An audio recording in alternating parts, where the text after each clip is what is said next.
Alors pendant mon voyage, je me suis souvent posé la question de qu'est-ce que c'est que voyager éthique.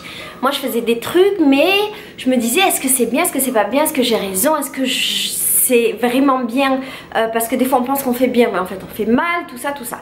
Et j'ai identifié quelques points qui selon moi permettraient d'avoir un voyage plus éthique et je les partage avec toi dans cette vidéo. Voilà, je te fais des gros bisous et je t'envoie beaucoup d'amour et de soleil depuis Rio, même si là en vrai c'est la nuit. Voilà, bisous, je t'aime. Pour voyager éthique, une des premières choses que je te conseillerais, c'est d'essayer de ne pas créer de déchets là où tu vas. Une autre manière de voyager éthique, c'est d'essayer de prendre les transports les moins polluants possibles.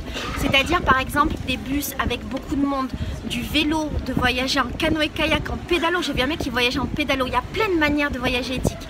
Mais l'idée c'est ça, voyager avec le moyen le moins polluant possible. Voyager éthique, ça veut dire également éviter le tourisme de masse. Et je dis ça alors que je suis dans un lieu hyper touristique. La meuf qui a aucune... Et je suis genre à Santa Teresa, c'est genre l'endroit le plus touristique de Rio, c'est là où il y a les escaliers. Une autre manière de voyager éthique, c'est de refuser systématiquement toutes les attractions touristiques dans lesquelles il y a des animaux. Voyager éthique, ça veut dire aussi faire marcher l'économie locale. Donc l'économie locale, ça peut être aller dans les restaurants locaux, les petits restaurants, les petits boui-boui, acheter de l'artisanat local et éviter tout ce qui est grande surface, marques et compagnie.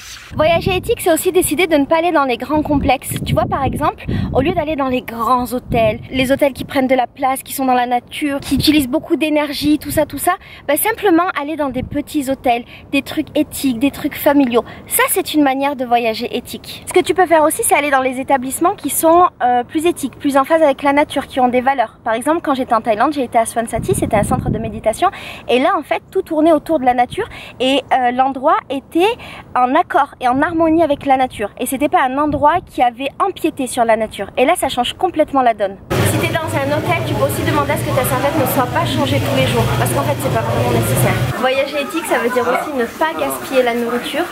Quand tu es dans des hôtels, par exemple, dans des hôtels où tu as dû manger limité, ne pas prendre et gaspiller. Parce que souvent, tu es dans des pays où les gens n'ont pas forcément accès à la nourriture.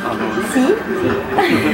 Voyager éthique, c'est aussi s'engager à ne pas utiliser ou à ne pas abuser des ressources naturelles et coûteuses du pays. C'est-à-dire par exemple ne pas abuser de l'eau, ne pas abuser de l'électricité. Là je suis en train de faire du stop. Peut-être tu vas me porter chance. Et non. Ce que tu peux faire également, c'est avoir sur toi des lampes et des chargeurs solaires. Voyager éthique, c'est aussi s'engager à ne pas donner d'argent aux enfants. Tu sais, souvent les enfants vendent des choses. Par exemple au Maroc, ils vendent des mouchoirs. Ici, ils vendent des trucs sur la plage.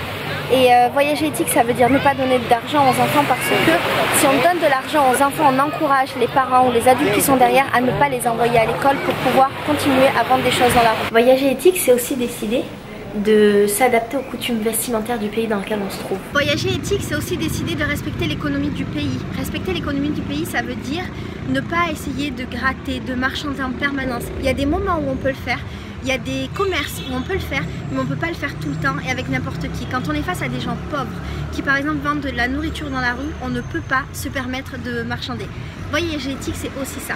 C'est aussi être gentil et sympathique avec toutes les personnes que je vais rencontrer dans les différents lieux où je me trouve, tout le personnel, des restaurants, des bars, des hôtels, tous ces gens qui souvent sont exploités et que souvent on ignore. Ce que je peux te conseiller aussi, c'est quand tu fais tes lessives d'essayer d'utiliser des moyens de laver ton linge éthiques, c'est-à-dire par exemple des savons bio ou des savons biodégradables, parce que très souvent il y a une très mauvaise gestion des eaux grises et du coup les produits chimiques qu'on utilise polluent les endroits dans lesquels on se trouve.